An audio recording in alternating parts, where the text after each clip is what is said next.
have your attention, if you'll please stand for the Pledge of Allegiance and a moment of silence, please. I pledge allegiance to the flag of the United States of America and to the republic for which it stands, one nation, under God, indivisible, with liberty and justice for all.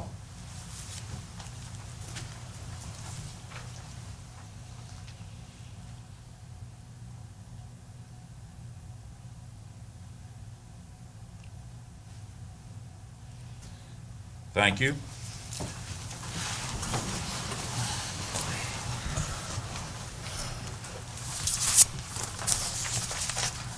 We have our agenda here before you.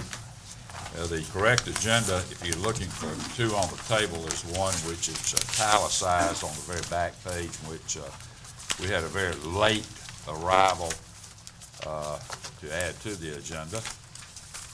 We also have we need to make a notation that the September 12th minutes were in your packet, and they should be also included in the approval of the minutes. And with those two items that I have, does anyone else have anything else they'd like to make a correction with? Mr. Mayor, I'd like to add an item under board business. All right, let me borrow that pen sitting over there, would you? Mayor Plummer doesn't have it. All right, go ahead, Matt. It would be concerning a mosquito abatement grant authorization. That's the grant thing you got today, I think. Wasn't it? Yes, sir.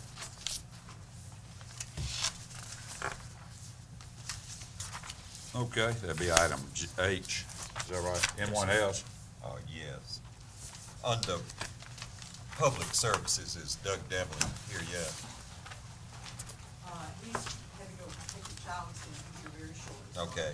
Under public services, let's add a report from the public services director on the water project involving the USDA Rural Development Building at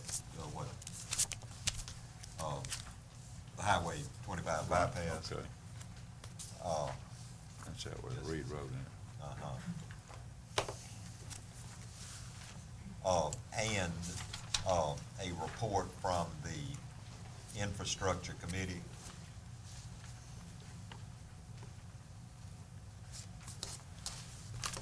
concerning the city's water system.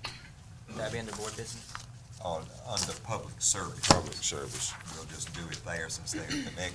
There'll be an item 5 and 6. It would be, no, it'll be item 4. No, I'm right, 5 and 6 to that. Did everybody get those slight corrections or additions? Anyone else?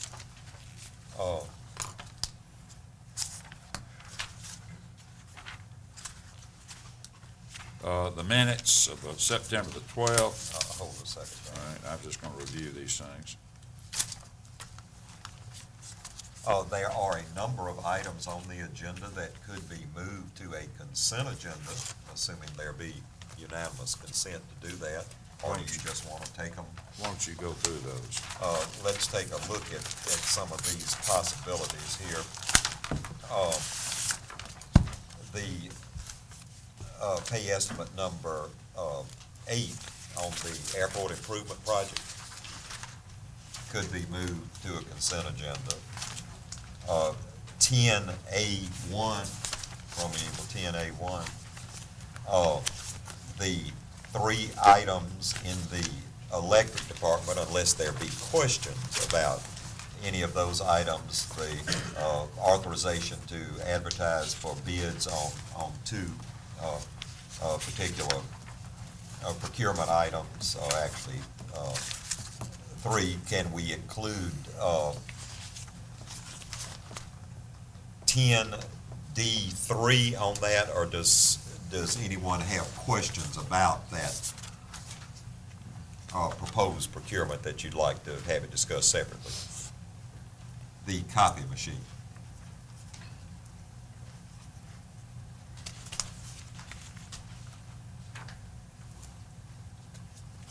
Anyone wish to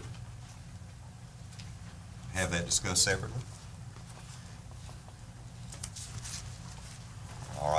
10D, items 1, 2, 3 to the consent agenda. Right. E, fire department, authorization to send the truck for refurbishing. Thought we already decided that, didn't Uh,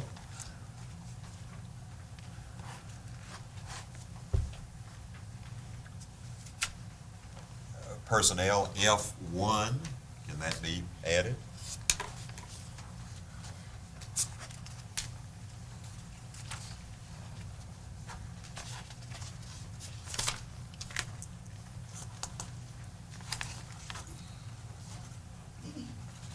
And those would be the items that I would recommend for a consent agenda motion. Those again being 10A1,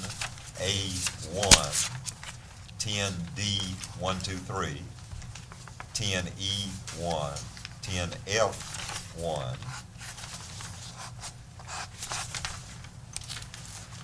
and I would suggest that those be moved to a consent agenda for one motion. Sir? About two, 2, yep, two. F2 on the personnel. Does anybody want to talk about that separately? Or add to the consent agenda? we? Add to the consent Add to agenda. I don't have a problem I with agree it. to add it to the consent. All right. F2. What about on the publisher's request to approve the Uh, contract with? No, let's do all those separately. Okay, so that was F1 and 2.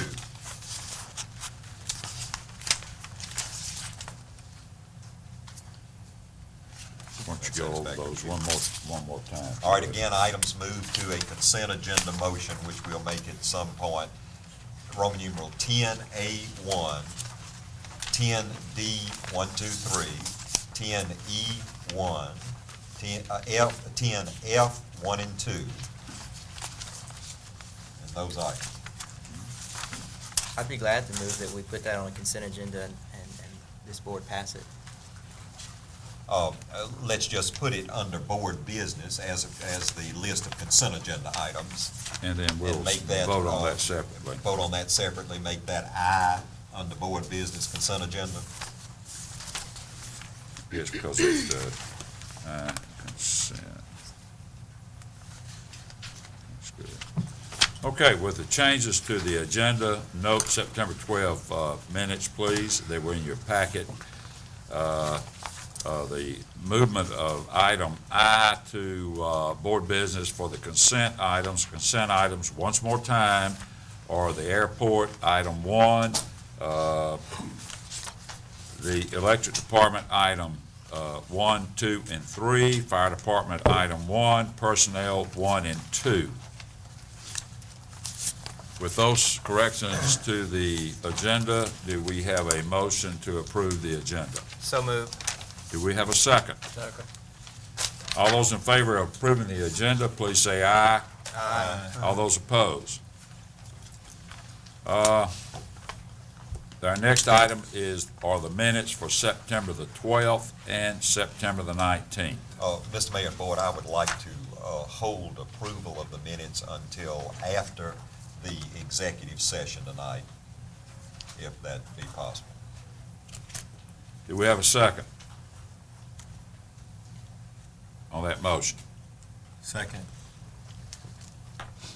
All those in favor say aye. Aye. All those opposed? Wasn't really a motion, I No, was well. changing the order here. Comments by the mayor and board of aldermen. I'd like to point out again, and all of you as alder people received a magazine in which Starkville, Mississippi, from the Environmental Protection Agency, was cited as one of 40 cities in America for its smart growth. We were happy to get that particular publication and be part of that particular publication. Also, we have Ms. Mayor, excuse me, Yes. along those lines, yes, a good publication that everybody ought to look at. in terms of a lot of good information on smart growth. I would just simply add, it's usually referred to as an EPA publication, which it was from the U.S. Environmental Protection Agency, but this was a joint project of the International City-County Management Association and the Environmental Protection Agency. So two major national organizations. You can go ahead and tell them what part of town it was talking about while you're talking. I didn't do that. Oh, You need to I tell them. plan to do that because I don't talk that slow. You don't, yeah. Mr. Mayor, I think we've provided copies of the relevant sections from that document to everyone in the public. And I think so. It's been publicized in the paper. We're also making recognition that of $11,600 savings from the Bell South, which was achieved from the telecom audit group that we have with a survey of communication services within the city, which is always puts us in a very favorable situation to save monies whenever we can save monies. I have tonight a proclamation to read in regard to World Food Day. Whereas more than 800 million people, 1 in 7 of the world's population, suffer from hunger and malnutrition, and almost 200 million of these are young children. And even in our own nation and in our state, food insecurity is a daily threat in the lives of some of our citizens. And whereas American farmers and ranchers are leaders in the production of abundant food and fiber, not only for this nation, but also the world's hungry and undernourished. And whereas farmers have increased production and are continually involved in agricultural research and education for improved nutritional levels for the people of the United States and many nations. And whereas World Food Day has become a natural focus for public attention to the full range of food, farm, malnutrition, nutritional issues, from farm security to family welfare to international trade. And whereas this year's World Food Day can be an excellent opportunity to bring such issues to the public, as well as a time to recognize local community efforts essential in overcoming the problem of food, of hunger, and that whereas many Mississippians are engaged in programs and activities that serve those in need. Now, therefore, I, Robert D. Camp, Mayor of the City of Starkville, do declare October the 16th, 2006 as World Food Day. Thank you, and I have a proclamation which I have signed for this.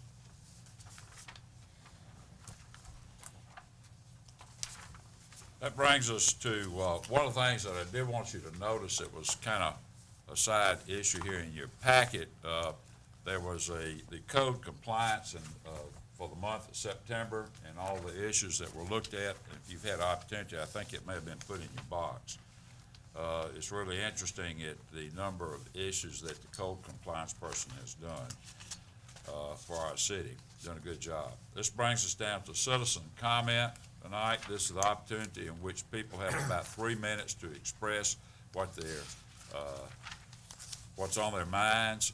We would like for you to add not only your name, where you live, but perhaps what ward you live in when you come up and tell us who you are and what kind of comments you might have.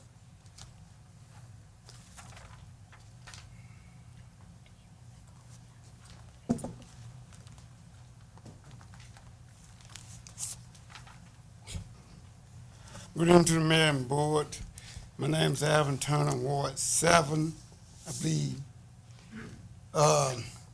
Citizens want to thank the mayor for your hard work. You're a man of your word, and we tried, and we have nothing to be worried about. That's coming from the citizens. The county wish that they could have been involved as well.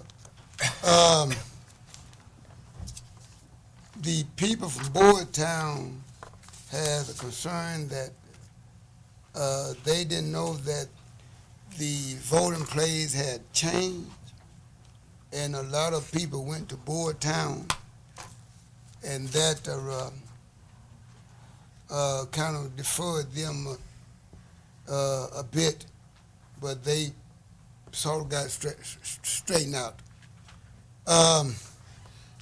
The transit route north and south, I rode that route over and over. We have some concerns, the drivers and myself, of putting some bus stops on the south route on 25 in the old Croker parking lot to get off the highway. Lynn Lane, where the mailboxes are.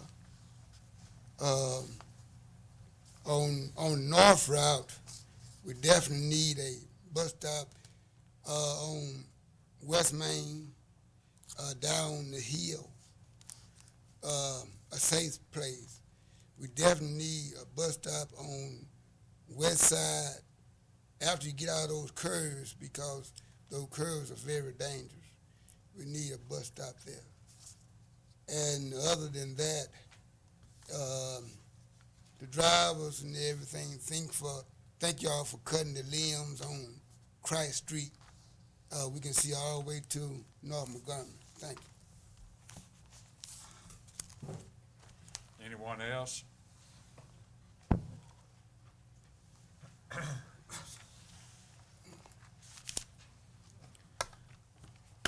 Mayor Camp, members of the Board of Aldermen, I'm Larry Graves. I live at 108 Shadowwood Lane in Ward 3.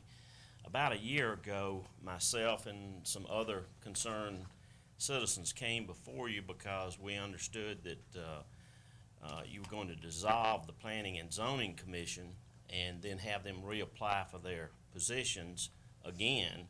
And the commission had gotten out of balance because some people couldn't fill out their terms, but you fixed that problem at that particular time by adding 3 more members and let them stay on there until the other members, the 3 other members' terms expired. But we're back here before you again tonight because there appears to be a move afoot to fix a Planning and Zoning Commission now that isn't broken. The people on that commission research the issues brought before them, they fully discuss them, they vote on them and pass them on to you for your final approval. Those of us who've had to come before that commission know that they do a very thorough job. If you've got something you want done, they're going to grill you and make sure you've got your ducks lined up. This town is developing faster than it ever has before, but that does not mean that this commission needs to be all developers. A well-rounded Planning and Zoning Commission is needed to look out for the best interest of everyone. So I say again, please don't try to fix something that isn't broken, but regardless, if any changes are pondered for that commission, we need to have a public hearing that is announced in advance so that all the issues can be discussed about why there needs to be a change. Thank you. Good to see you, Larry. Any other person would like to make a public appearance? Yes. My name is Randall McMillan. I live at 211 Bridle Path in Ward 5. And I want to congratulate Mr. Mayor and Board of Aldermen on the smart growth, and being named one of the smart growth cities. I think that's a wonderful thing for Starkville. I think that we have shown lots of growth and lots of good decisions since this board has been voted in the last couple of years in this new administration. I wanted to speak briefly about the recommendation, or about the amendment to the Parks Commission. I would like to see this body increased from 5 to 7 members and more representation, especially from the north side of town. And we live near J.L. King and Moncrief Park, both of which, especially Moncrief, has really kind of fallen by the wayside as the parks have grown more around the sportsplex and the south end of town. And so I think that more people and broader representation would help to alleviate that. Thank you for your time. Anyone else? Okay.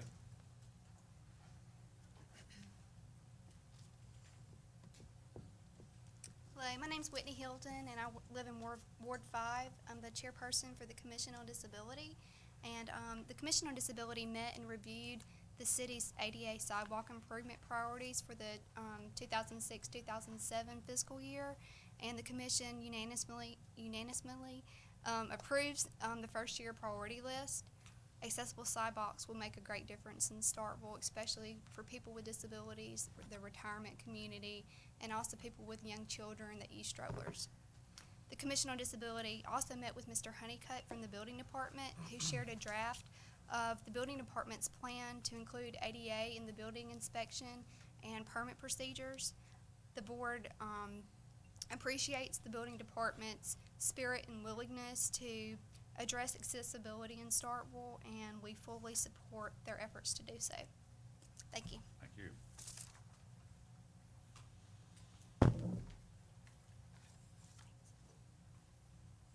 Anyone else that would like to express themselves at this time?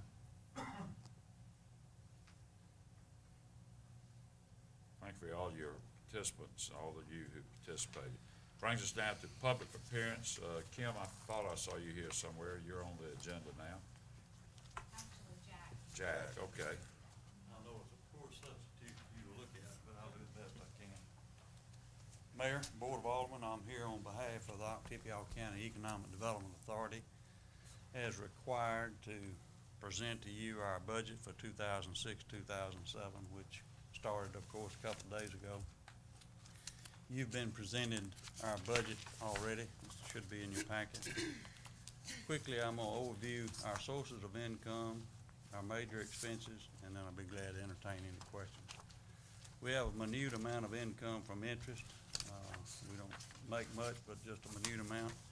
Our major income source is our lease revenue, which is 56% of our budget. Our budget this year totals $698,651. It's a zero budget in front of you. The 2% food and beverage tax provides 22% of our income, and the balance of 22% of our income is passed through. Part of it is grants. This year is 7%. We have one small grant of $49,500, which we're working with Mississippi State University to use that in Cornerstone Park, hopefully for signage and maybe some improvements to the landscaping on the entrance and to make it look better than it does now. And then the other 15% is the pass-through of payments that you and the Oktibbeha County make to us, and we pass it straight to TVA in payment of the loan of $800,000 that was made several years ago on behalf of ServiceZone, now it's Client Logic. You each pay us about $47,000 or $48,000 a year, and we pay those payments once a month. On the expense side, the management of our organization today is about $113,000.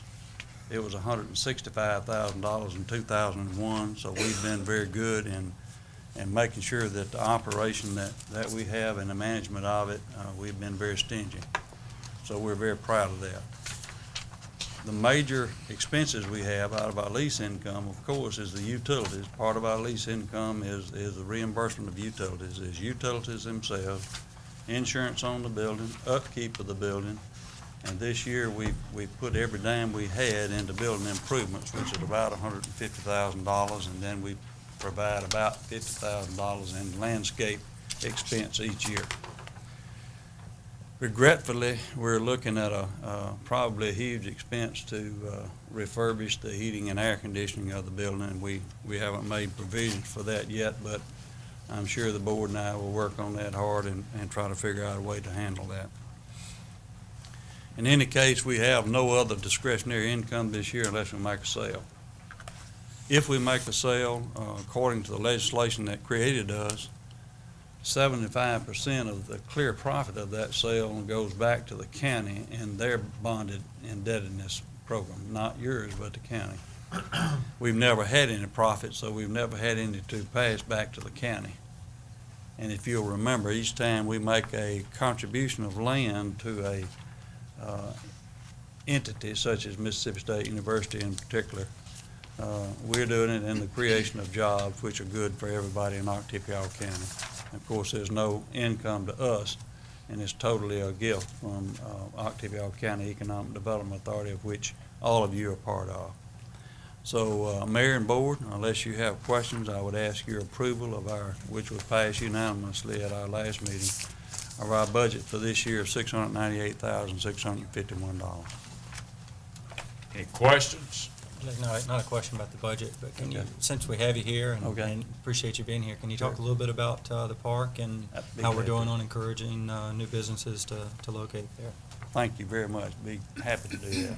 In the research park itself, we have, I'm glad you asked it, we have two major pieces of land, about 7.5 acres of land that once was to have been Viking International, now is back in our possession. We probably would divide that up into 3 or 4 footprints, however, this time, since everything is getting much smaller in everybody's minds in research parks. In addition to that, we have about 5 acres next door to the multipurpose building, which would be available, and probably the prime site in the park if we had a prime site there. The area down on the lake, which is land we never thought we would sell, is where the new technology mills, 35,000 square feet, more or less, office building will be hopefully starting very soon. We're very proud of that. It's the most sought after product in our county right now is office space. We don't have any. So we're very excited about that. In addition to that space, we will light the lakes with some fountains, lighted fountains, and there'll be a lot of landscaping up against Highway 12. So we're very excited that your view of the park from Highway 12 will be very, very pretty after we get that done. That leaves us, after that's done, these two major pieces of property, which we're glad to work with anybody with. In addition to that, if you move, back up a moment.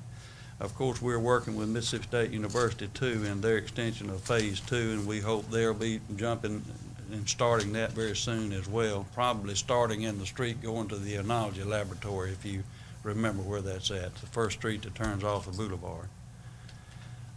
In the future, we're not real sure still about the Brownsville spot. It would cost us, and Kim would remember the exact amount, but probably $900,000 to $1 million, $900,000 to $1 million to improve that to satisfy DEQ and EPA. So we're not very confident yet of what we'll be able to do. And even if we are, a great portion of that, or at least 12 to 15 to 20 acres of that, would have to be green space, which would be fine if we would finally be able to fund making the excavations that DEQ and EPA are requiring. So right now, it's on a back burner. If you move to Cornerstone, we have the 110 acres ready to occupy. Thanks to you, we have the fire mains energized. Sewer will be momentary. We have actually given a letter to MDOT telling them we would provide a temporary plant treatment for them to use for sanitary sewer in the event the sewer line isn't in place, but we expect that to be done soon. And like I said, if we can use the grant we have, which we intend to, we'll have some good signage and it will look better. We've had a lot of interest in it. It's ongoing every day in Cornerstone as well as all around the community, if you would, for different projects that are coming about. The staff in the partnership, of which Kim is the Vice President for Property Development, and each one of these inquiries that we get, of course, we all cooperate to try to make sure we give the total package to anybody that's interested in our community to make sure that they know everything that's available to them. So I think I heard you that our greatest need is office space. And Absolutely. We have zero. Our multi-tenant building is 100% occupied. We made a decision that we would vacate our 2,650 square feet of space, which was our old office space that OCEDA had that we had been using for the partnership on purpose to bring in Harbinger, which is a great catch for us in this community and great for the research park. So we put ourselves out of a place to be. As all of you know, the partnership through the OCEDA organization is able to borrow money to buy the entity downtown, which we've done. We use the OCEDA organization in which to buy it with a guarantee of the loan by the partnership. But we felt like that would be smart to get out of the multi-tenant building, make sure we were providing space for people to create jobs and not us be there in the way, if you would. But it's 100% occupied, and we have, I'm sure Kim could speak to it, but we have a request every day for office space. So that's the first thing we have coming on board, and it's practically ready. I think you'll be very, very pleased with its looks, and I'm sure the planning and zoning is and will be. I think it'll be a great addition to our community. Thank you for asking. Would you say our number one priority need in our community today is office space? It absolutely is. We have trailers sitting in the park right now because of, there's not enough office space. Thanks for mentioning that. Mississippi State University did request of us that we allow them to use some double-wide trailers or leave them during the construction of the ERC addition, which is not ERC anymore, but in addition to that building. They asked us to allow them to leave them there where they could use those for temporary office space for an entity that's working through Mississippi State University. We have no office space, and Kim can tell you that's the number one request, and we're fulfilling that need, thankfully, with private funds, not public funds. It's a private development. Thank you. Thank you, Jack. Thank you. Could you just hang there for a moment, because we're fixing to have a public meeting after public hearing on the adoption of the planned office zoning district, and I think that is really related to the OCEDA's request, is it not? Yeah, it does. Kim may want to join you in regard to that up there. Do we have a motion that we approve their budget?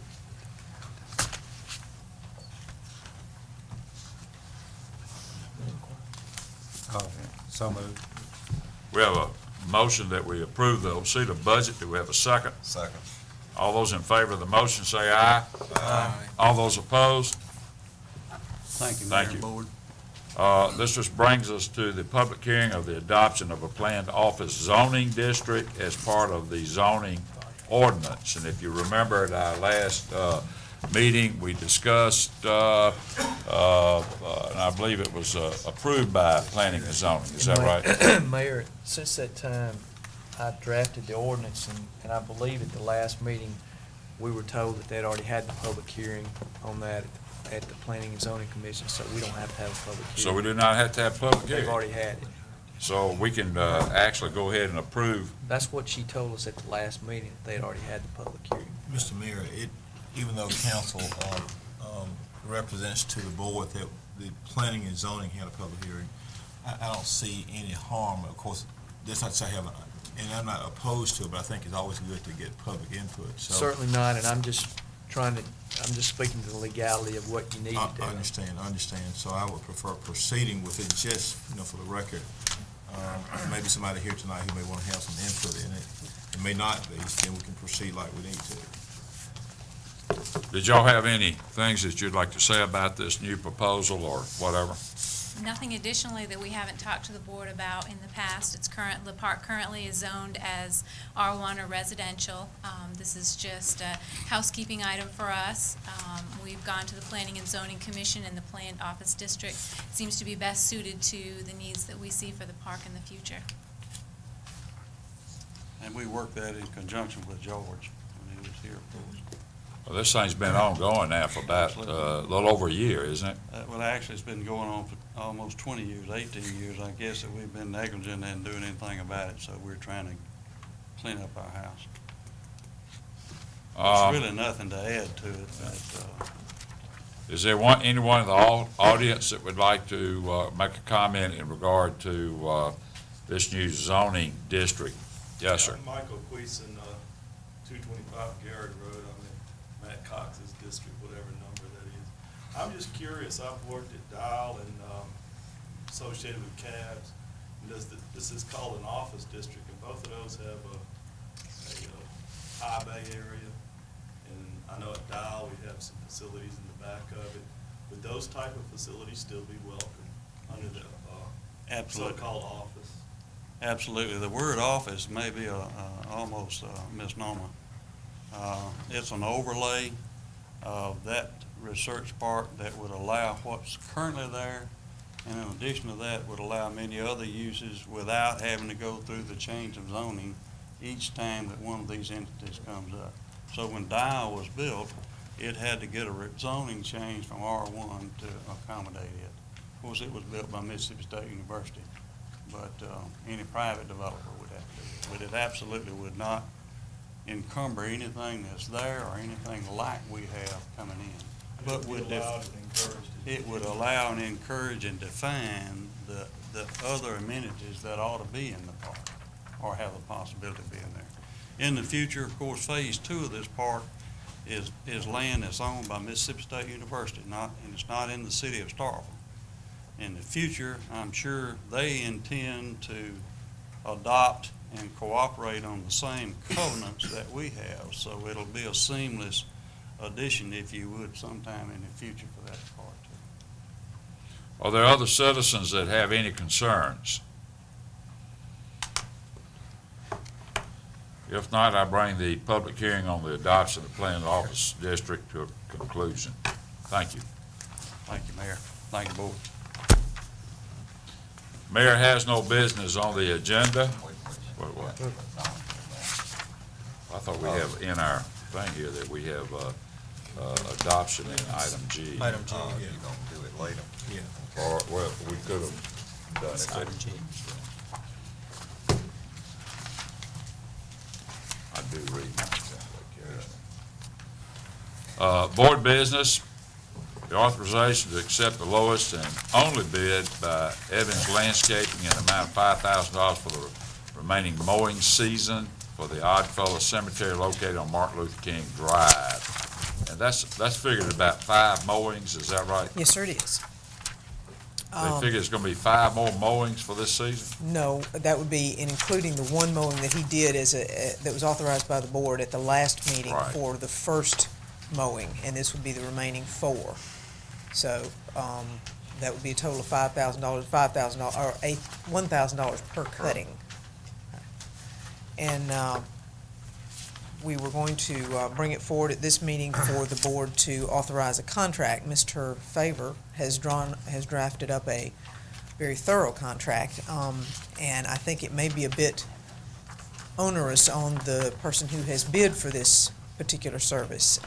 If we could consider adopting the contract that is similar to the contract that we have for the University Oddfellow Cemetery, I think it would be allow this gentleman to serve this mowing season, the remainder of this mowing season better. He did an excellent job on Friday. I think it actually took him 2 days, but he completed it on Friday.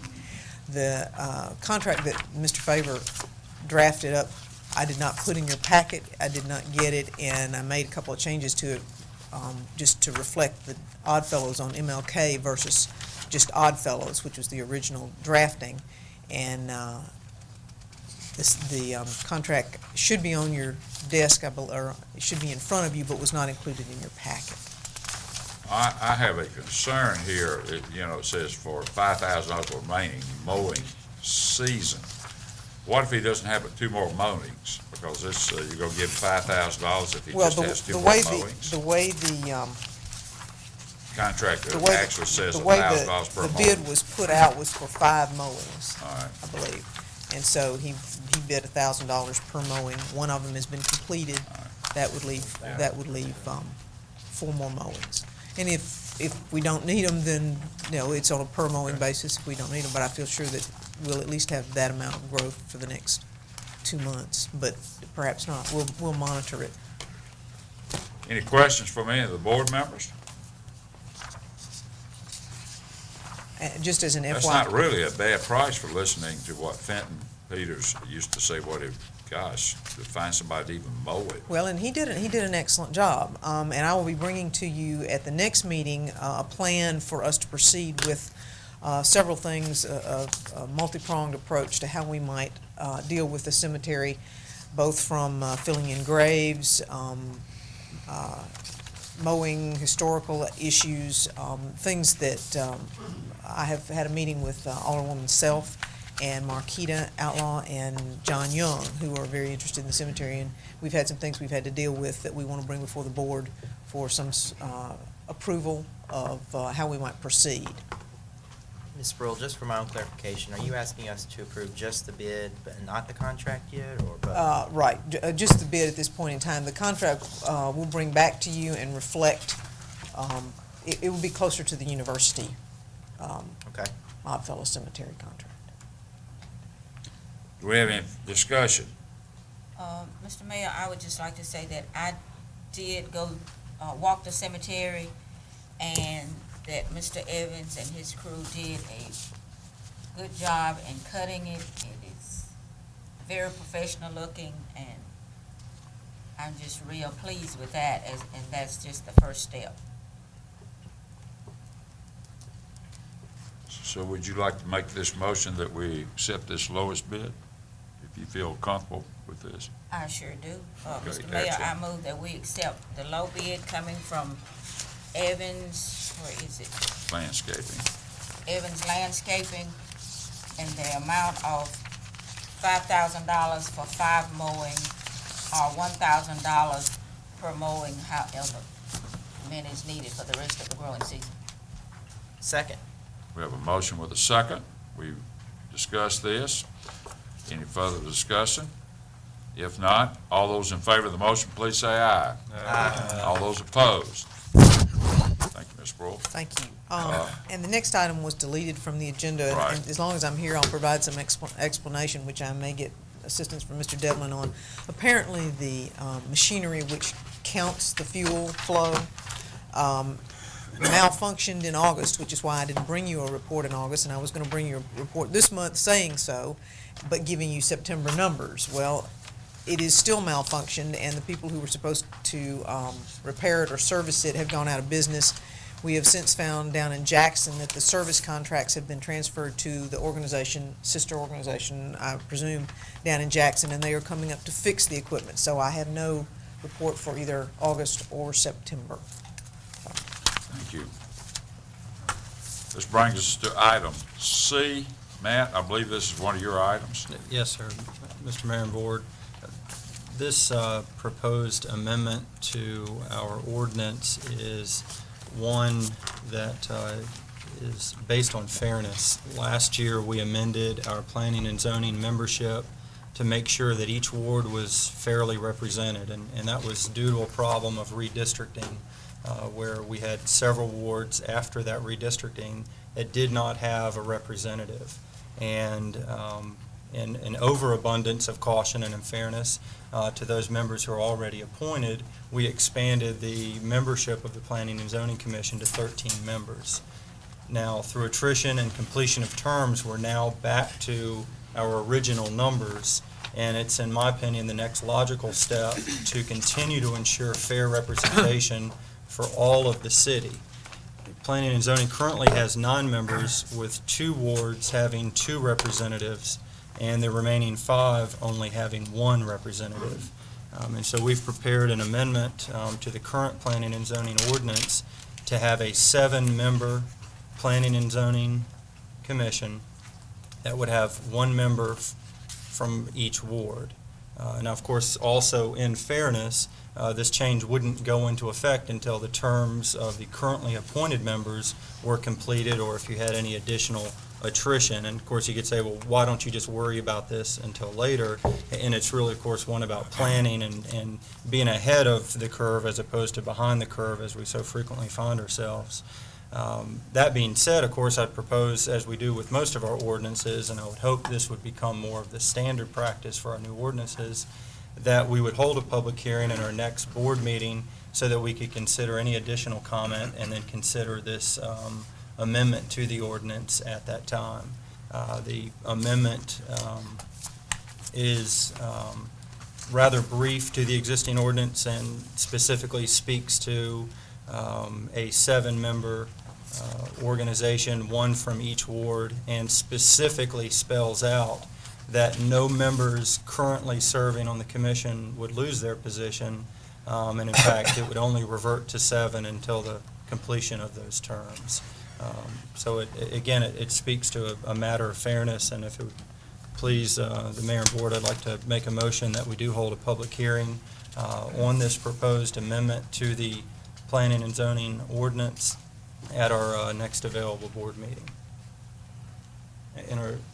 In the discussion? It would be 15 days, so that next available meeting would then be our November board meeting, which would be November 2nd or 7th? Seventh. 7th. So that proposed hearing would be, the public hearing would be scheduled for November the 7th, and I do that in the form of a motion. I'll second the motion. Well, the motion is second. Do we have discussion over the motion of having a public hearing pertaining to the reduction of the planning commission board? Just, Mr. Mayor, please make sure that the public notice on the public hearing is published in the paper within the 15-day, or outside of the 15-day window. That'd be no problem. We have a motion. All those in favor of the motion say aye. Aye. All those opposed? Brings us to the next item, Matt, I think, which is part of yours, isn't it? It's also a similar issue, although if I put a headline on this, it would be, how can we make our park system even better? As part of a similar fairness doctrine that we're now considering having our Park and Rec Commission, we currently, instead of having 9 members like we do in planning and zoning, we currently only have 5 members in our Park and Rec Commission, and we currently do not have representations from Wards 4, Ward 5, or Ward 7. And so I would propose that we would put together a 1 member from each ward Park and Rec Commission, so it would be a increase from 5 members to 7 members. In addition, as part of the ordinance that was presented in the packets, we currently have what's considered to be an autonomous Park and Rec Commission, and with almost $1.5 million in tax dollars being expended, it makes sense in my mind that, and this is the recommendation included in this proposed ordinance, that the Planning and Zoning Commission be an advisory commission. Now, the documentation and the state law is very clear on providing for advisory commissions for Park and Rec. And in essence, the responsibilities, the day-to-day activities are the same, just on the items where we currently have other department heads presenting to this elected body for approval. We would now extend that same requirement to the Park and Rec Commission. For example, if they were to give a promotion to an individual or go out to hire an individual, that information would come to the board for approval. This is one of those issues of working more closely together and making sure that we all are understanding how we influence the other. And again, ultimately, through greater representation of every ward, every member across the city, I think we'll end up with a better park system for all of our residents. And much like we did before, I'd propose that we hold a public hearing on this issue and the proposed ordinance at the next available board meeting. And Mr. Favor, does this also have the 15-day requirement? No. So we could consider this at the Mid-October meeting? At the October 17th meeting for consideration and for public comment. And I would do that in the form of a motion. Do you have a second to your motion? I'll second it. We have a motion with a second. Do we have discussion over a public hearing? A couple of questions, Mr. Mayor. What section of state law is that that talks about the Park Commission? It's under the Mississippi Code 213733, which documents and details Park Commission, election and removal of park commissioners, and the third section as an advisory Park and Recreation Commission. Actually, I've deleted that section out and just proceeding under the authority of the board's authority to establish it, rather than citing this particular section. But there is a section under Mississippi Code dealing with advisory commission, That if deals that with was your advisory- question. That deals with advisory commissions, and how does that impact on the Park Commission statute, which you just quoted to us? You're asking me or Mr. Favor? I'm asking, For clarification. Well, as you know, we discussed today that there is a question whether it applies to our particular type of form of government. That's why, since there was a question, I deleted the specific section and just put it for the board under its authority to, general authority of the board, rather than cite a specific section. all right, then let's ask the question, how are we going to deal with Chapter 950 of the local and private laws of 1994 as amended by the regular session Mississippi State Legislature in 2004? which specifically provides for 40% of the 2% tax to go to the Park Commission for specific purposes and enumerations not, and that's deemed as Park Commission as set up in the original statute that Mr. Cox quoted to us with the powers and duties as enumerated in that section. You want me to answer? He's looking at you. I'm just You looking asking. at me? Yeah. I'm just looking, I look this way on the table. I so- haven't researched that particular issue regarding that. All I did was draft an ordinance that the board could review and consider if they wanted to amend and establish this advisory Parks and Recreation Commission. But I can research that issue and have an answer for you at the next meeting. I appreciate it. And also, just on the issue of representation, while I see where Mr. Cox is going, the 5 was set up specifically in the statute that he quoted to us, authorizing for the formation of a park commission which enumerates its specific duties and responsibilities vis-a-vis the city. And, it's a 3 to 5 is what's enumerated in the code section, but the city back in the early 80s when it was originally established set up at 5 to get the most. So anyway, we have a lot of technical issues with this. It's not a simple amendment to the ordinance, not to mention, let's talk about the 2 mills of tax which the city levied to support our parks and recs, which were supposed to be held for that purpose, which have kind of been rolled into general fund, and we're far exceeding that 2 mills. But then again, the authority to levy that is through the Park Commission statute that Mr. Cox quoted for us earlier that specifically prescribes their duty and responsibility vis-a-vis the city again. So we have a lot of issues, not to mention just theoretically, I don't think it's a good idea, but if we want to have a public hearing on it, that's fine with me. Sounds like you've been studying for your comprehensions. Well, I actually, if you read that book, Municipal Government in Mississippi, I actually wrote that chapter. I know you Deals did. with that part. Appreciate you participating. You're welcome. We have a motion on the floor. It's been seconded that we have a public hearing on this particular issue. Without further discussion, all those in favor of the motion, please say aye. Aye. All those opposed? Thank you, Matt, or Bill. Is this you on the ADA? Bill, I think it may be you since it's pertained to bids. I think the next 2 items are yours.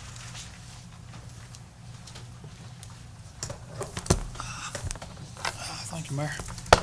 The first item is the consideration of approving the ADA compliance plan. And I understand we budgeted $50,000 for the first year, which was basically our recommendation on our report to you back in August. And I don't know if your intention is to advertise for bids. At one time, we did talk about doing some of this in-house. I'm not sure what Are we equipped to do it in-house at this point? I mean, you and I have had conversations in past pertaining to this, pertaining about doing in-house Well, things. we need to, of course, yes, we're equipped to do it.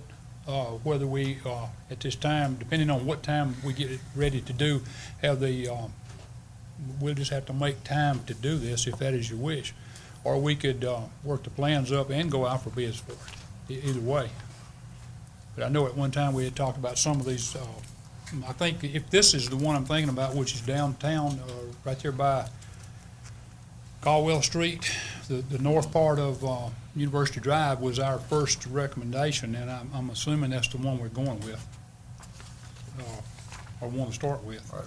What you'd originally presented is the priority would be Main Street from Jackson Street to Montgomery Street, which is the north side, and Lampkin Street from Washington Street to Montgomery Street. And that comes in at an estimated cost of $49,565 to improve those and ensure accessibility for all of our residents. So I think the intention tonight is, now that we have, we were able to budget these funds, is to move forward with a plan, whether it's in your recommendation to go with outside and therefore we'd need to authorize that bidding process. And I think we can do that in tandem with you presenting a proposal at the next meeting or whatever the appropriate time frame is. Whether we can do that in-house and what we don't do if we do this in-house. Yes. But main thing is we have time while the weather's still good to That's hopefully make some real improvements in our infrastructure between now and then. Might I suggest that I confer with the street superintendent as to his workload, because like you say, it is we're ending up our dry part of the season, and we need to get as much done as we can. See about his workload. In the meantime, we'll go ahead and get the plans ready to go for either bid or construction, and I'll give you a report back in next board meeting as to which way we recommend. Okay, so, since you're gonna make a report at the next board meeting in the direction, should we go ahead then to your next Yes. item? The second item is, as you will recall, several board meetings ago, I gave you a proposed pedestrian safety and crosswalk installation guidelines, as well as a proposed street speed table installation policy for you to review and give me some remarks or changes or feelings on it or whatever. And I think if you don't have any, I would ask that you consider approving these two policies so that we can have these different items in play. Of course, anytime that we see that there is some problem that we agree that we can always amend it if you don't, later on down the road, we run into a snag on it. But these are two fairly well researched documents that have not, I didn't necessarily, I amended them to fit our needs, but they have been researched in other cities and or in use in other cities as a standard policy for both speed tables and crosswalks. And you would like for us to say approve the policies that you previously mentioned Yes. to us? And I think you put a pretty good bit of work on those. Do we have a motion to consider approving these?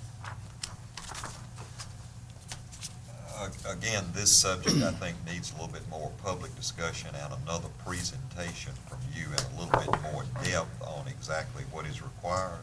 Yes. And so I would move that we also set a public hearing at the next board meeting where you can explain again the essentials of the policy, so we can take a look at it. Right. And in the meantime, if any of you have any questions or comments, please give me a call. And Probably would be good to get another copy to everybody's box. Do we have a second to that motion? Second. We have a motion with a second. All those in favor say aye. Aye. All those opposed, nay. Thank Just you, one Bill. king question, is that October 17th or November 7th? It's the next meeting. Next meeting, which would be October the 17th. can we have a public hearing? We just have to have 10 days on that one. We have no specific requirement on that. Oh, wait a minute, we're talking about an amendment to the zoning ordinance, is what? No. Well, no, there's neither one of these. are covered. Wait a minute, no, not to the zoning ordinance, so would not require. The passage of time. We have shared your joy at the birth of your children, and proudly we have watched them grow. We've taken care of your health care needs during the good times and the not so good. Your parents and grandparents have depended upon us. Together we have shared the struggles and the wonders of life.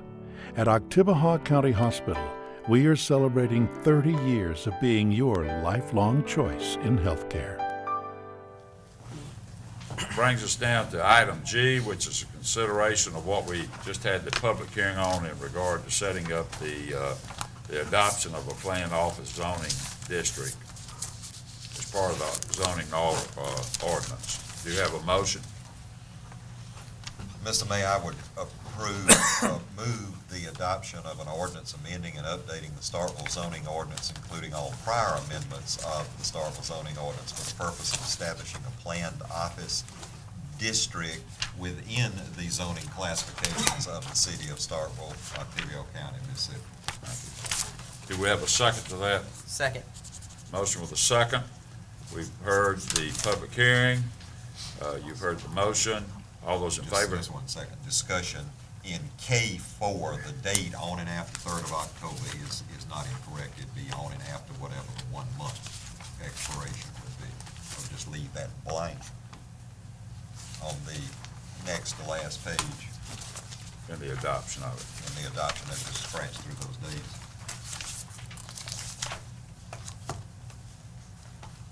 You've heard the motion, the second. All those in favor of the motion, please say aye. Aye. All those opposed, nay. Thank you. Item H pertains to a potential mosquito grant, spraying, I believe. That's right, Mr. Mayor and Board. I was presented today with a grant opportunity to take advantage of a federal grant for mosquito abatement that could potentially provide in this year and next year up to $50,000 to Starkville in a non-matching grant. We are in an eligible area, and this grant, and there is information on the desk about this, would be specifically for not an existing program, but for an expanded mosquito control program. And we could use this for not just going after our adult mosquitoes through that, actually going towards a more integrated pest management approach, which would include source reduction, surveillance, and larviciding, et cetera, which could significantly reduce the mosquitoes in our community. To do this, though, the deadline for the grant is October the 11th, and the city's not put together its grant proposal.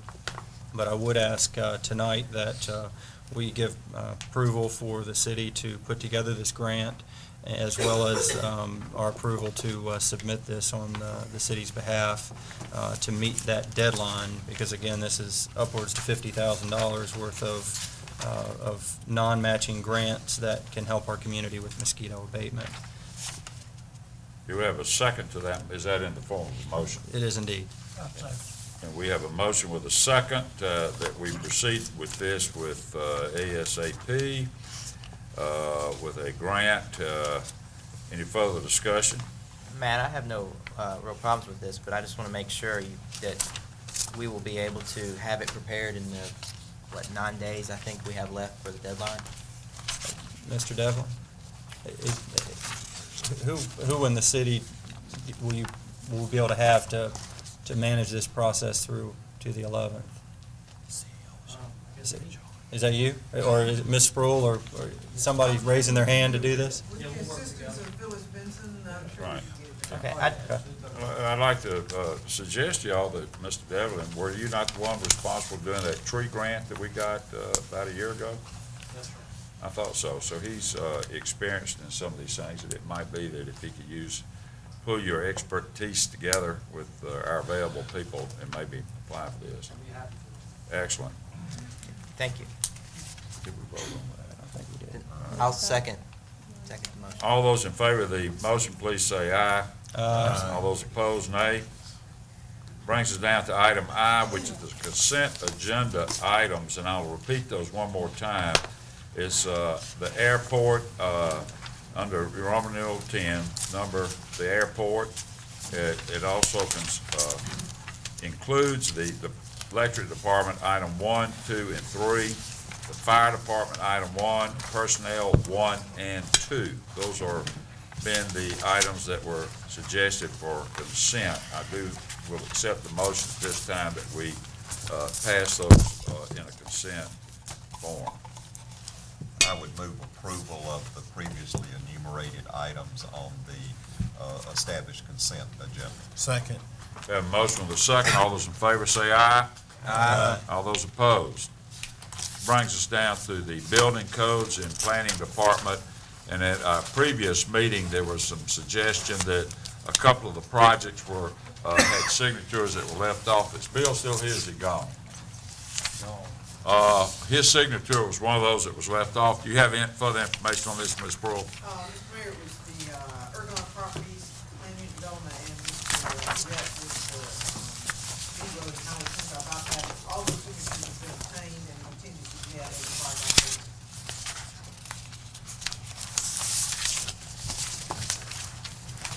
So do we have a motion that we accept the report from the building department on those particular projects? Motion's not necessary. We approved those projects at the Based last upon meeting, the- subject we to did. satisfaction of all requirements. Thank you, sir. Office of the City Clerk.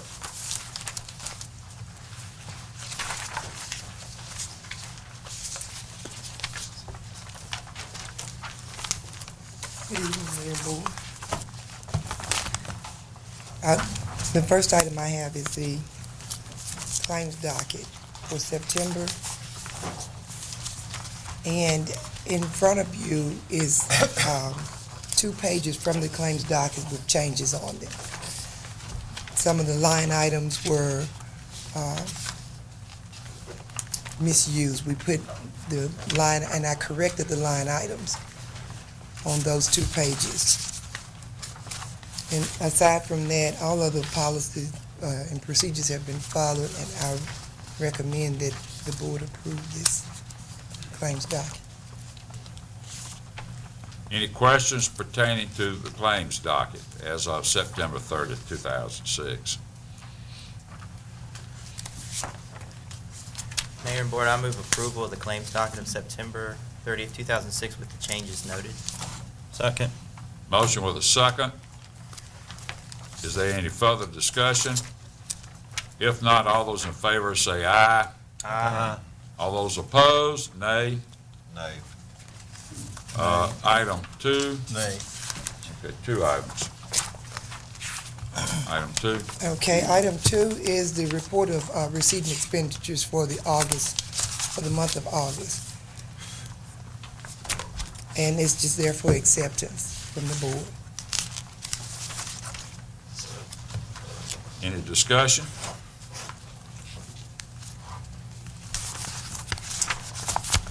Yeah, that's all I have. Do we have a motion for approval? I thought this was just a It's report. Oh, excuse me, that's just a Information. report, yeah. Excuse me. Electric department was consent, fire department was consent. The first 2 items of personnel was consent. It brings to item 3.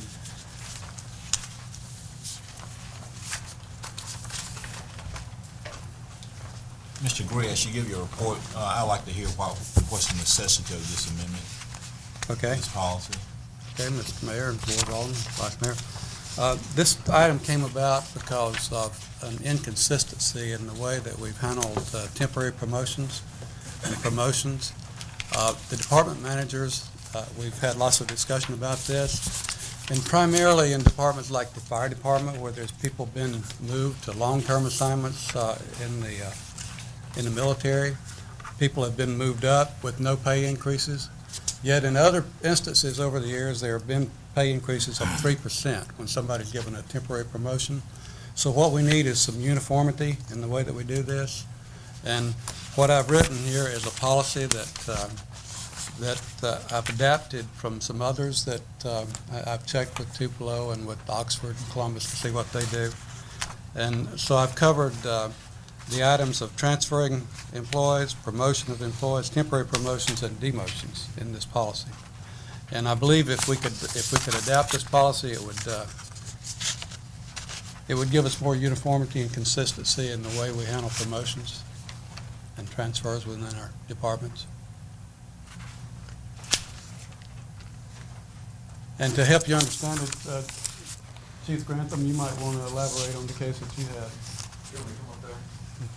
Sure. The issues came about because of, 2 instances in my department. One of them is military deployment, where at the beginning, one of the officers was deployed for 1 year. And after that 1 year, he re-signed for another year, he re-signed for another year, and now he's re-signed for another year. So what we've got is people acting in his position that normally shouldn't be there. And so they've actually done his job for 3.5 years without any compensation. And so as we started discussing it, it even came about in other departments too that were because of workman's comp, because of legal issues or whatever, people were put in positions above what they were normally at with no compensation. So we talked with Lynn and Personnel Director Boyd and asked if there was some way we could create a policy that would allow us to temporarily reclass an individual for doing a job beyond what he's asked to do or being paid to do. So that's how that came about. Did you have some further questions, Mr. Vice Mayor? I wait to hear from other board members. I'm fine right now. I don't think anybody would disagree with the fact that there needs to be some amendment and look at our policy. We probably will have some additional questions on this. I would move we take this under advisement until the next board meeting. Please schedule it again for the agenda, and we will consider it then. Second. We have a motion with a second that we take this particular item under advisement for until the next board meeting. All those in favor of the motion, please say aye. Aye. All those opposed, say nay. Thank you, gentlemen. May I have a second? Sure. This doesn't reflect on you, but I was going to give you informational purposes, but since mine got put on the consent agenda, I didn't get up here. But I've laid a document in front of you, two of them. One of them is we're going to make a presentation to Planning and Zoning next Tuesday night, and we'll be coming to you in 2 weeks for your approval of ladder districts. And I've stated that to y'all before. If we continue to let a shotgun effect of building and development, we're going to be running $1 million ladder trucks out of every station. So it'll be our recommendation to give you 2 ladder districts, and we already have the ladders that go there. The other informational purposes is I just wanted to give you an update on our new MSU inspector, and he's working hard, and we will be putting these safety brochures into the dormitories for the college students within the next few weeks. So those are just for informational purposes. Chief Grantham, let me add, we certainly appreciate your putting together such a fine program yesterday to dedicate the new fire engine. It certainly is a very exorbitant and beautiful engine, and this is an engine that the citizens of Starkville is extremely proud of, and we appreciate your explaining it to us, and it's a program well done, so we appreciate your leadership on that. I appreciate that, and I would invite all the public to come by and look at it over the next few days while we're getting ready to get it in service. Yes, sir. Thank you, gentlemen. Public Services. Doug, in your absence, we've added a couple of items to your list there, so we'll get to those at the end. no. Just start down your list. They're gonna give me a preview, huh? Good evening, Mayor and Board. First item, just quickly, since we've got the sewer interceptor project completed out into the annexed areas, we're now hooking up customers in these annexed areas. Now, unfortunately, in most of these areas, they're served by rural water associations and not by the City of Starkville Water Department. And that's, under that scenario, we don't have any way to shut the water off if someone were to become delinquent on their sewer bill. Shane Grantham at the Electric Department made a suggestion. I thought it was an excellent one, that we're already billing for sanitation services in the exact same areas with the Golden Triangle Planning and Development District in these areas where we don't provide any utility at all. So this would be a perfect fit to incorporate an addendum to that existing contract to add the sewer billing to it. Along with that, we get the same support and service as far as a full-time collection person who will file suit in justice court to make sure these bills stay current. They've done an excellent job catching up on sanitation bills, and it's really a lot of value added for the minimal price we pay for this service. I put a copy in your packet. Attorney Faber has reviewed it and found it acceptable. Except there's one thing that we talked about, the hold harmless part was supposed to be added. I didn't see it was added to. Okay. You know, that hold harmless language we talked about.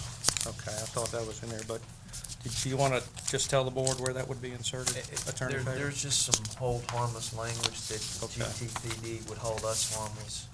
It would be inserted under section where it says the GTPDD agrees to, it'd be number There it is. It is. Number 8. Yeah, number 8, Okay. I thought I'd put it in there, so you're okay with that, the way it was? Okay.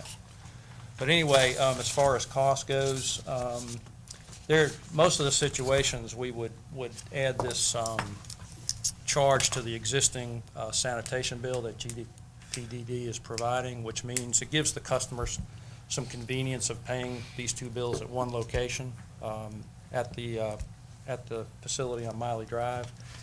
And then there are going to be situations outside the city limits where, the garbage collection is for the county, and so we'll have a separate bill for the sewer in those areas. So that would be $1 per bill, just like the original contract for the solid waste bill. So with that, I'll be happy to answer any questions you may have. And How many customers are we talking about here, approximately? initially, An estimate, yeah. about 15 initially. But of course, as more development comes in these areas, and we'll keep adding more and more and more. Such as the new area that we have the proposed. Yeah, Rock Hill, it'll be 900. about 60 houses in Rock Hill. And Ed Hadaway, on the, just to take an example, the backside of Greenbrier, where Fort County serves some of the electricity, does the electric department still build those homes for water, sewer, sanitation, and so forth? yeah, we provide the water there, so we still bill sewer and sanitation.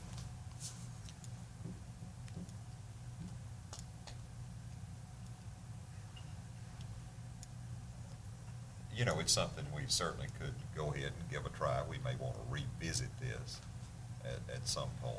Maybe we bring the Rock Hill area on, we can take a look at it. Lauren, this has worked out very well in retrieving the sanitation building that we had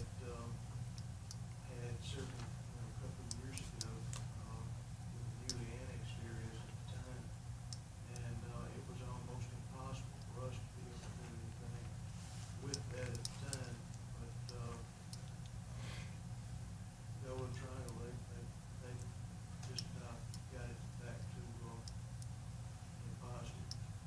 And given the Golden Triangle Planning Development District's collection and billing experience, they have certainly a good record in Yes. solid waste billing for counties and so forth. They also do the water billing for Trim Cane Water Association, so they do have some experience in utility billing as well. I just wanted to point that out to you. So do we have a motion in order to go ahead and say, give them the authority to do this? This addendum is in effect 36 months. So if you wanted to look at it after a year or something, you need to change it. Well, it's gonna take longer, you'll get that. I'm just saying that Oh, this is a 36-month, a 3-year. Yeah, firm commitment. And Huh? then, yeah, 36 months firm, and then you can cancel after 36 months with sufficient with notice. 180 days written notice, but I Yeah. just want to let you know Right at the that. end of So the if you term. wanted to look at it, you're committing to 36 months. This a requirement of the PDD? Pardon me? A requirement of the PDD for a 3-year contract? Well, that was what the original solid waste bill, so this is attached to it and runs concurrently with that contract.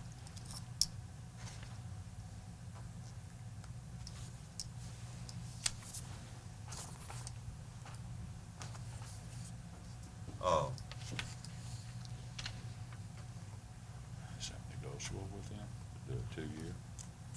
And the original contract was 60 months.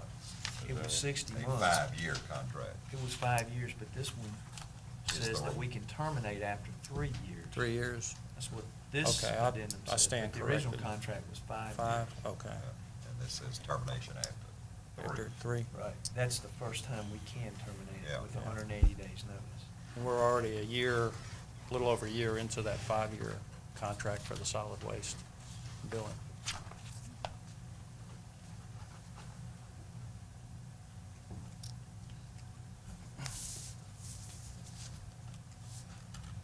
So Did it's, the Golden Triangle 2 PDD years draw ago. this addendum up? Did they furnish We this? both worked on it together, yeah. you want Doug to go back to them and See if we can get negotiate a less difference. years than that. Uh, So 15 people, I don't know if it's worth it.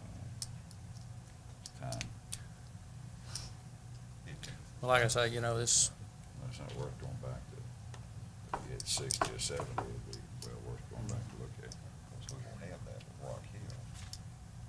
pardon me, Mr. McLaurin? Number of units in Rock Hill, housing units, approximately is what? 60. With Rock Hill. I think so. That's what I'm saying. I believe, is that right, That's Mr. what First? we ought to Remember it was, consider okay. Maybe, just a 2-year issue here.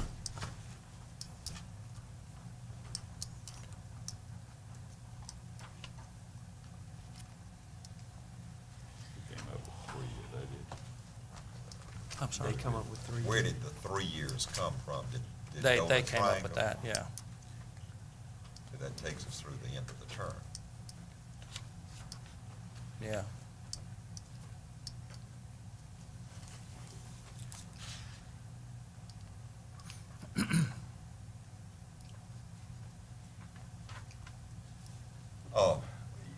You know, if we're not gonna do this in-house, it is my personal opinion that this is something that ought to be done in-house. But if we're not gonna do it in-house, then the Golden Triangle BDD has a good record of this type of billing and collection and so forth. So does that mean that you're favoring a motion? Maybe. Got the thoughts? It seems like the time period needs to be reduced as we bring on the Rock Hill group, so either Mr. Devlin can go back and negotiate something now that we consider the Rock Hill, so that it's more appropriate from a time standpoint, would be my recommendation. What's your time frame? You think? We've got everything in place now for the Rock Hill thing. What you looking at, a year? Yeah. So is there any way that you can go back and say, talk to them and making this only a year issue, with the potential, hold the carrot out there to, add the Rock Hill group? The reason we wouldn't want to include the Rock Hill group is, Right now, well, we don't know, well, have you got an arrangement with them where it would be included now? well, yeah, this is anybody we add that's in Well, these affected areas. the point being is that, as Alderman McLaurin just pointed out, we're much more efficient to do things in-house. And instead of looking at 15, you're looking at 75 or 80 as an in-house situation versus just 15 at the present time. And if you just say, get it Yeah. reduced for the length of time to a year, Yeah. Ed, are you prepared to support this type of collection efforts in a year? I really don't have an answer to that. It's really gonna be kind of hard for us to be able to make any collections or reviews, because there's actually nothing no utility to terminate. Because you remember. sure, you put a cutoff valve on the sewers line, you cut it off. Very I don't think simple. we want to do that. Yeah. But you remember the reason Golden Triangle got involved in the first Ms. place? May, I don't necessarily agree that we could more efficiently do it in-house. I said I thought we ought to do it in-house. We're straining at gnats here, in my opinion. I would move that we accept the proposed amendment of the solid waste billing contract between the City of Starkville, Golden Triangle Planning and Development District for Starkville City sewer fee billing as presented. Thank you, Mr. McLaurin. Do we have a second? Second. We have a motion with a second. All those in favor say aye. Aye. All those opposed, nay. No. One nay, is that right? Yes. Okay, I think your next item on there is, to advertise for pipe. Right. Where's Laurel Valley Court? When you turn in on, is it Lynn, is it Laurel Hill? Laurel Valley Road? Laurel Hill Road. When you turn in there off Montgomery, it's. It's an outstanding new development in Ward 3. But anyway, when you turn into Laurel Hill Road and go down, and before you make the left-hand I know turn, where you'll that see it is there on now, the right. yeah. Yeah. But anyway, we really need to get this sewer installed before our construction season runs out. And, You got about 60 days. yeah, Is that and right? we're not sure, what the manhole prices are gonna be, so this is just kind of a precaution in case they're gonna be over $15,000, just approval for us to advertise if we. I would move that we authorize, if necessary, the advertising for pipe and manholes for the Laurel Valley Court and West Country Club, the west end of Country Club Road, yes, sir. Road is what it actually should say, sewer project. Do we have a second? Second. Mr. Devlin, is this, it's gonna cost, your estimate is $43,000 to do Yeah. this? It's interesting as we talk about new development and the costs associated with that, and I know we frequently talk about buildings way out on the bypass. How do we typically cover these type of costs within our city framework? Because I imagine that normal hookup fees, whether it be for a big building or, just a few houses here, are not, it would not cover $43,000 within the first couple of years, for sure. Yeah. Before you answer, let me add one other thing. This, of course, is again one of those areas brought into the city where the city was not able to provide sewer until certain things occurred, and after all these years, things have finally occurred with development back there that allows the city to properly sewer these areas, but. Mr. Cox, are you asking, have we budgeted for this in this fiscal year? No, it's kind of more of it's not a value statement on the Yeah. project, because obviously we need to do it. Right. It's more of how do we typically absorb these type of costs from development? Because everyone's talking about how do we Right. provide the infrastructure required for Yeah. new buildings, and most people think of it as this Right. big building out in the bypass, a new Walmart, but, Yeah. we're seeing $43,000 to hook up 8 houses. In the new construction rehab budget, those 4 line items we had to drastically cut back to make the budget balance, for installation of water and sewer, materials and labor. We usually have about $500,000 every year in those budgets to cover these type of things. Of course, this year is different. Right. We had to drastically cut it back, but there is enough in there to cover this project. But basically, all of us pay water and sewer fees every month, and it kind of goes into this fund to cover new development. Is that maybe a fair description? I'm paying more as a resident than what's required for just me, but we have an obligation to the bigger system, is that? Well, I hope I'm answering part of your question here. When a subdivision is proposed and we accept it, the developer actually pays for the initial water and sewer system within that subdivision. Okay. Now, it's our obligation to, if it's not there, to get a hookup adjacent to that development where they can hook up. But the developer actually pays for the water and sewer infrastructure within the development.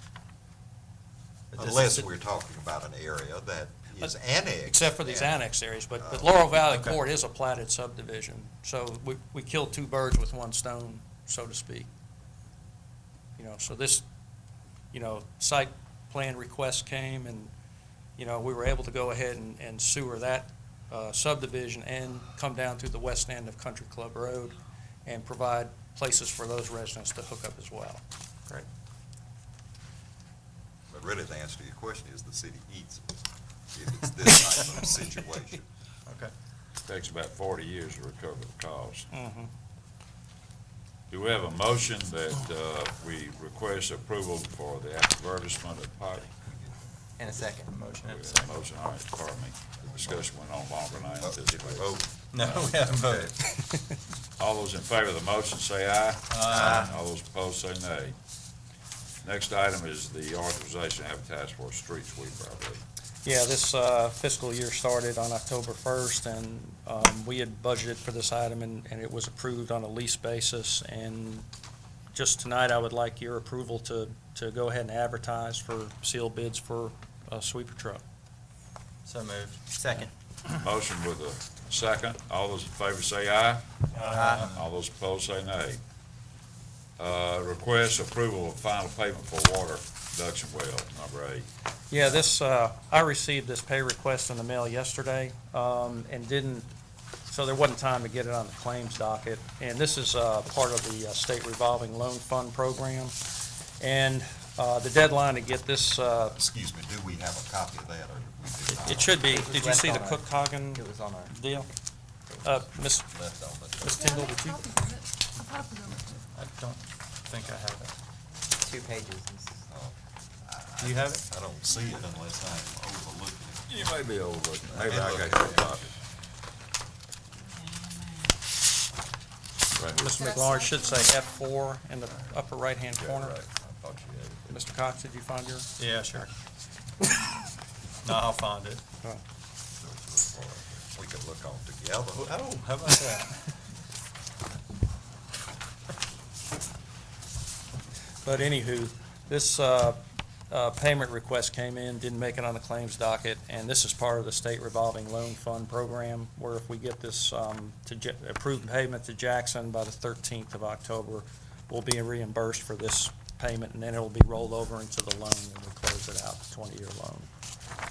So I'm requesting your approval of this, paying this pay request tonight in I would move $109,000. approval of final payment for water well number 8 in the amount of $109,112.62. Second. We have 2 seconds, but we do have a second. All those in favor, please say aye. Aye. All those opposed, say nay. The next item that we would like a report on the water project, about the USDA on Highway 25 and where we are with that. Tell us developments that have occurred with regard to the furnishing of water, fire flow particularly. Okay, in the that. projects we discussed in our meeting today? And yes, and you will, the board will remember having approved the installation previously of fire flow to that particular site, but some things have changed. I don't want to make this a long, drawn-out thing, but the engineers came and made a presentation to the infrastructure committee this afternoon about the original proposal of running a main from the north end of Stark Road out to service that property. After the engineers looked at it, the elevation change from Stark Road to that area, or from our system in the city, was going to have too high a residual pressure, like 120, 125 PSI. And, you know, that's dangerous, in the fact that you're going to have a lot of leaks and main breaks and blowouts and everything like that. So an option was discussed with some complicated pressure reducing valve arrangements, and the conclusion was that for fire flow systems, you can't count on these things to work if you're not using them every day. You know, the valves are not exercised on a daily basis. And so when you go to, and you need the flow, they're probably frozen up, and you know, the diaphragms are frozen and everything else. So from a liability and reliability standpoint, we decided to, the best option was to go ahead and connect to the system down at the Osita Park and run a 16-inch distribution or water transmission main up close to that property, and then finish it off with 12-inch. So the bottom line is the cost of the project changed from the $300,000 that we discussed at the last meeting, and now it's $750,000. And did you want me to discuss the Russell Street project as well, in McLaurin? You might as well go on and give a heads-up briefing on this.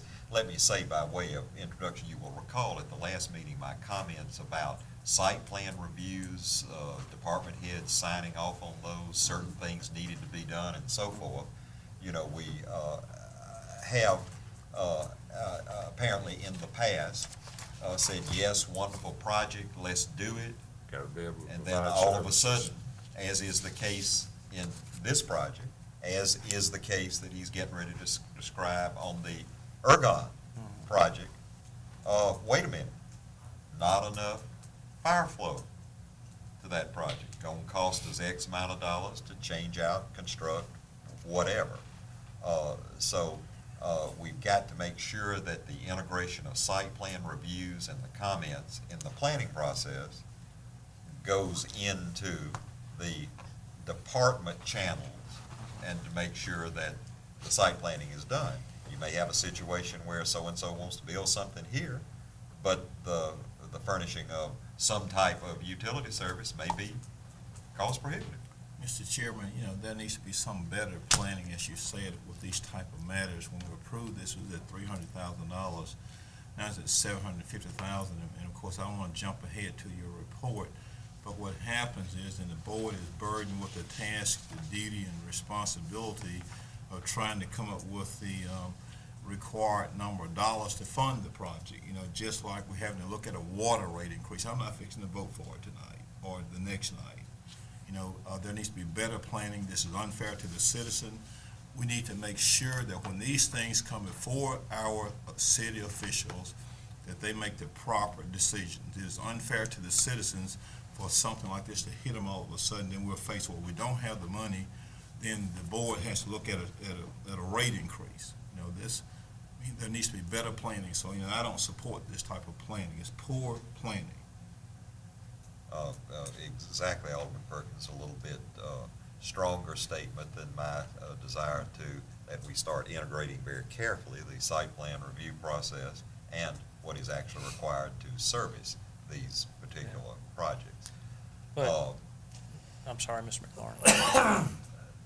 Nevertheless, what we need to do in the future is what we need to do in the future.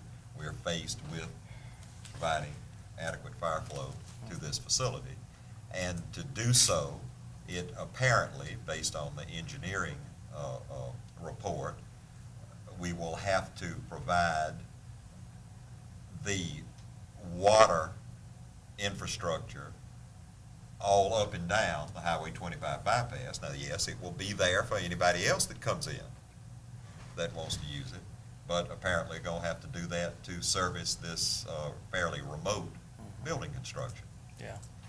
That was passed on in all site plan reviews, approved by this board and so forth. But Alderman Perkins, you're correct, without adequate and substantial information, and that's what we've got to get from this point on. Yeah.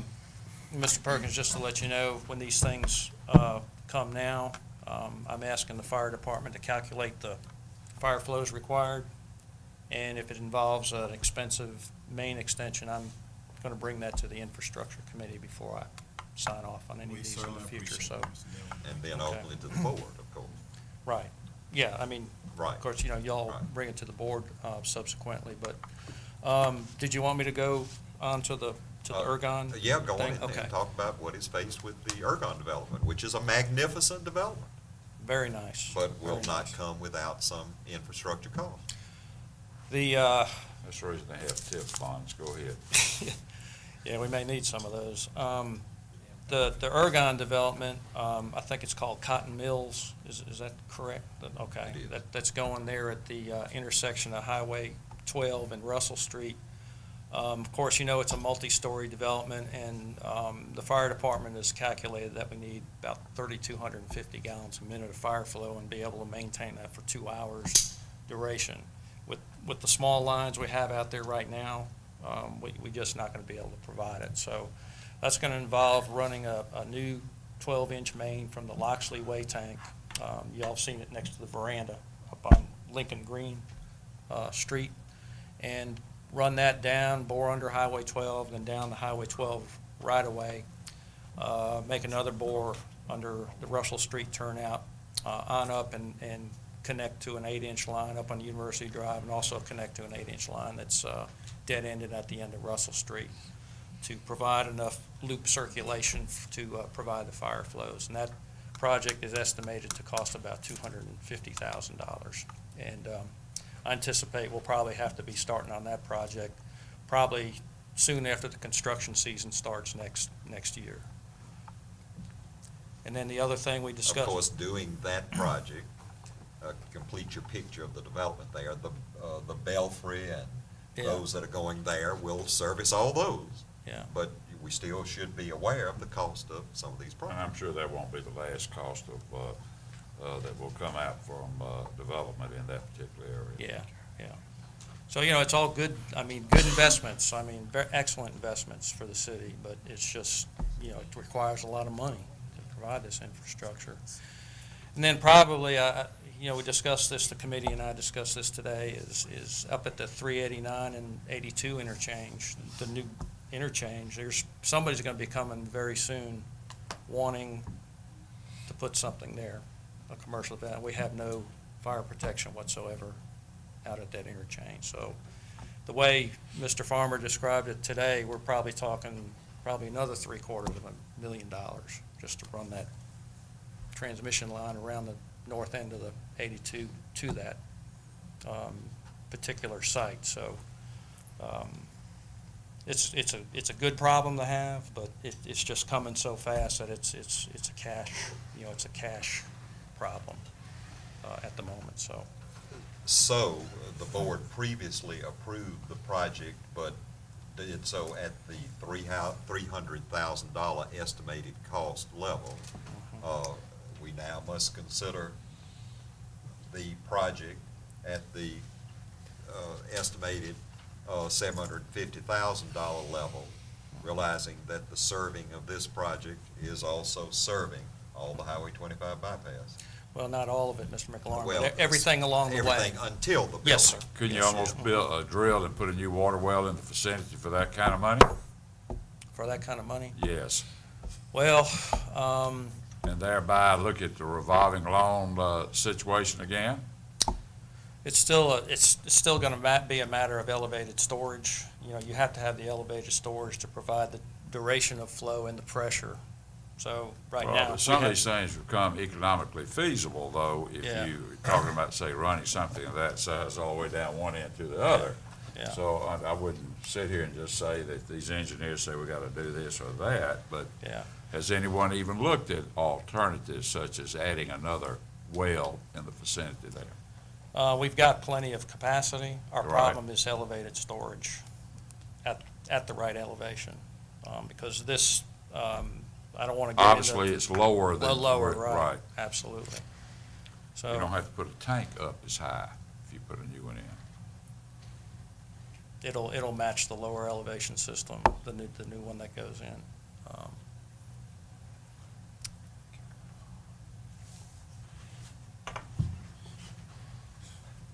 All right, thank you. Any questions that anyone would like to ask of Doug?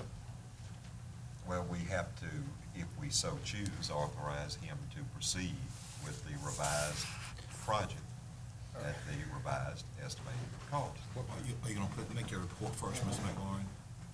Mr. McLaurin? You gonna He make said your you're report? gonna before we make get the to the report. Oh, I think we need a committee report before we get a board adoption. you're assuming in terms of the way the committee voted. Well, yeah, certainly. Okay, the committee discussion of that this afternoon, Alderman Perkins wants me to indicate, was a 2-to-1 vote, with Alderman Cox and I voting to proceed with the project, Alderman Perkins voting not to proceed. Is that substantially correct? That's a fair statement.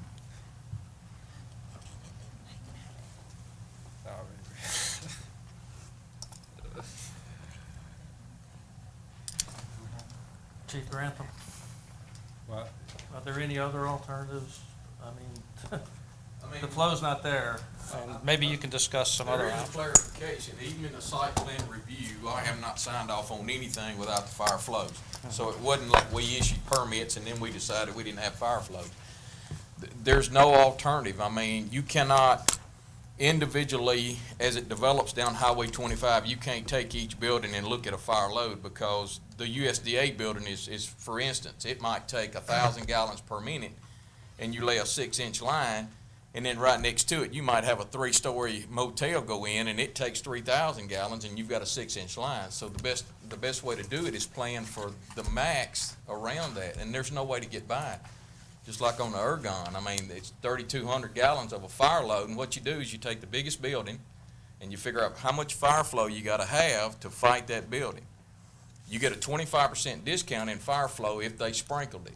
And we're making some moves with the latter districts. We're also looking at adopting and planning out to adopt the 2006 building codes, which factor in residential sprinkling and that sort of thing. But as of right now, there's no quick fix. I have a question to ask you in the case of Oregon. Is there sufficient water to put out what you're classifying to put out a fire if the old cotton mill caught on fire, 120,000 square feet? No. There is not. We'll burn it down if it catches on. But in the years when you take 50 years ago, you know, it was not, they were laying 6-inch lines, 4-inch lines, and that sort of thing. So you can't go back there. Now, if the cotton mill comes with us with a major renovation, we're gonna bring them up to standard, and we're gonna make them have the fire flow. But my question was, under present circumstances, you would not be able to say, based on your code requirements and other issues now, to put a fire out comfortably at the cotton mill. If the cotton mill caught on fire fully, it'd burn down. I mean, that's as simple as it gets. We don't have the water to put on it, depending on the fire What load. about the Comfort Inn while we're throwing buildings in there? Well, the Comfort Inn has it because there's an 8-inch line over there on University, and the Comfort Inn is also sprinkled. And it depends on the type of construction. If it's sprinkled or not sprinkled? And if it's Class 1 construction, which is concrete and steel, versus Class 5, which is 2x4s and sheetrock. So it all depends on what they build it out of, how built it is, the density of it, and the fire load. And that's how you figure your fire flow. I see, and in regard to the Vice Mayor's comment, we shouldn't allow these things to be passed through the review system. Have we not turned someone down here recently that has turned down on a permit because they did not have adequate fire flow in a line? Is that not? We've stopped them. I mean, we've not signed off on them. And they have to come back with the proper fire flow. Or Doug makes provisions for them. Chief, since we were talking about large buildings, and especially my ward, what about the 5-story stateside development? Are there gonna be any problems with that? Well, we hadn't seen that one yet. We haven't seen it yet to the point that we're, you know, to approving water flow and that sort of thing, because we don't have plans yet. When we see the plans, we can tell you what the fire flow is. Okay. And there is a 12-inch main that runs on around Highway 12. Is that right? I think so. I'm not positive. It's It might also be. a valve, I understand, the middle of the state side of the development that, in case the university ran out of water, that could be turned on, but I think it's probably frozen up at the present time. And I don't know if we've looked at, you know, on the Ergon project, I don't know if it's enough or not, but there is an 8-inch dead. I don't know whether an 8-inch would provide that or not, but there is an 8-inch on University that was shut off when the Comfort Inn was built, that would connect and make a loop to the 8-inch on Fellowship, or not on Fellowship, but Russell. But I don't know if an 8-inch would give you that kind of flow.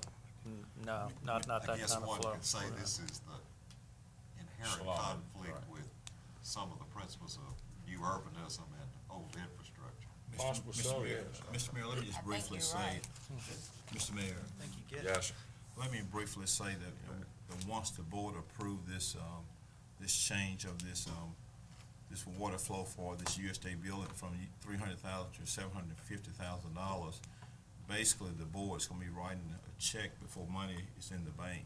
And so what's gonna happen is, my educated guess is that the infrastructure committee is gonna be coming back at the next meeting or the next meeting with a rate increase for water and sewer to put money in the bank to pay for this extra cost here.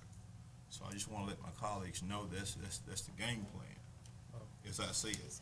What would your recommendation be then, Mr. Perkins? Well, you know, I didn't put us in this box. I mean, it's a tough situation. Right. It's one I cannot support, will not support. I was just confronted with this evening, and so I'm not gonna sit here tonight, gentlemen from Ward 1, and try to give you some recommendation. Of course, this takes some thought process. I hear from the department heads, but I'm not in a position to give that, and after just having met at 4 o'clock this evening and being confronted with this information, this is a very hard pill to swallow, and even get enough water, still can hardly swallow it, because this is some tough medicine. But Chief Grantham, I mean, with what we have out there now, which is barely 500 gallons a minute. Yeah, we're not. There's no other Do alternative. you wanna tell them what we're flowing? Was it 400 gallons a minute? I can tell you right now, Yeah. the USDA building that is being built right now, that's due to be finished January the 1st. If we don't do something, I will not issue a certificate of occupancy, because it's flowing less than 400 gallons of water at that point. And what is it, what's the subdivision over there? Oh, I'm Cedar lost. Creek Lane. Cedar Creek Lane. Yeah. We're not flowing enough over there either. It's just a 6-inch old main that was the Reed Road Water Association. Yeah. But, Water there's no way from a legal standpoint and a liability standpoint, that I can issue a certificate of occupancy if there's no water up there.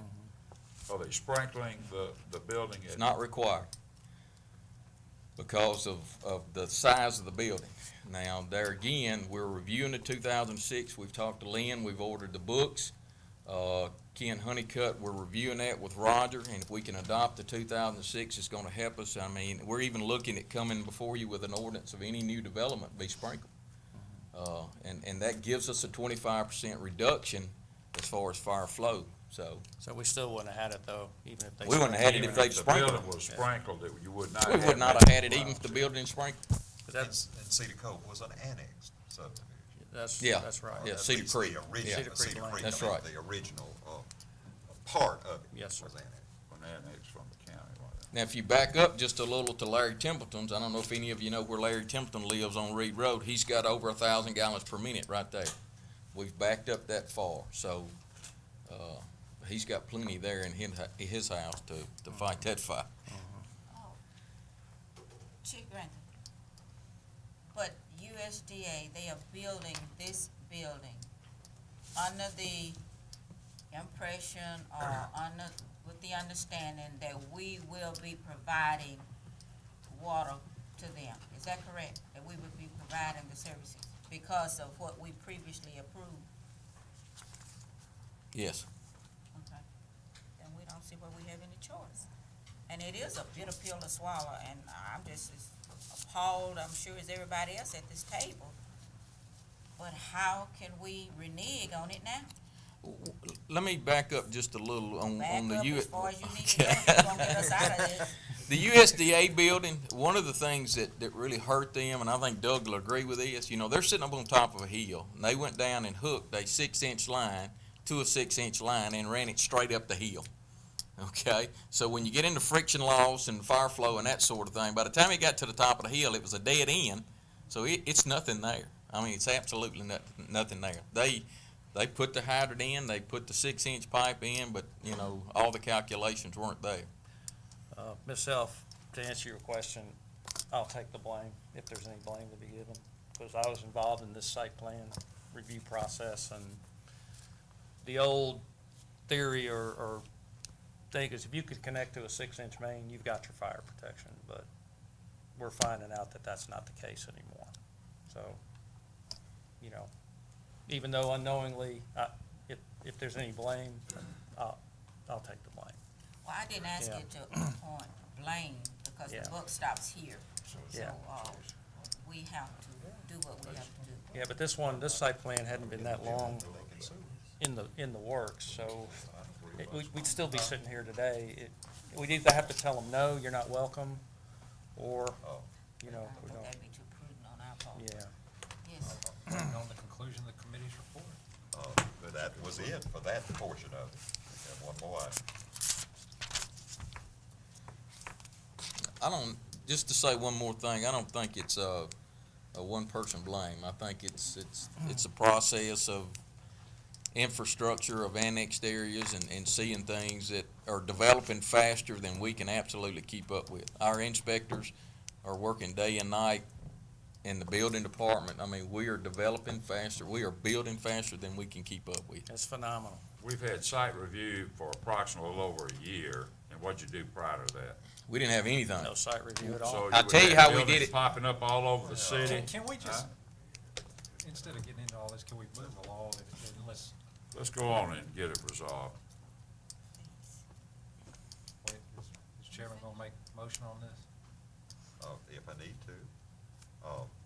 And Alderman Perkins is completely correct. We are writing a check for which we're gonna have to put some money in the bank. I would move that authorization previously given to the installation of fire flow at the USDA Rural Development Building be expanded to include the engineering recommendations on providing proper fire flow to that building along that segment of Highway 25. Second. We have a motion with a second. We've been discussing this for some time. All those in favor say aye. Aye. All those opposed? Nay. Thank you, Doug. Thank you All very right. much. What about One ERCOT? more question. Let's ask this right quick. We haven't, that Did- materialized This yet. new line that you're putting in, it's coming from 12 around to 389? I guess my question is, we're gonna face this with the new Hilton over in that area that's coming, and if this is the line that's gonna come around, that you're gonna put 6-inch, we've already done, or we've had presentations on the new Hilton over there. Over there where? Patch Station and. Okay.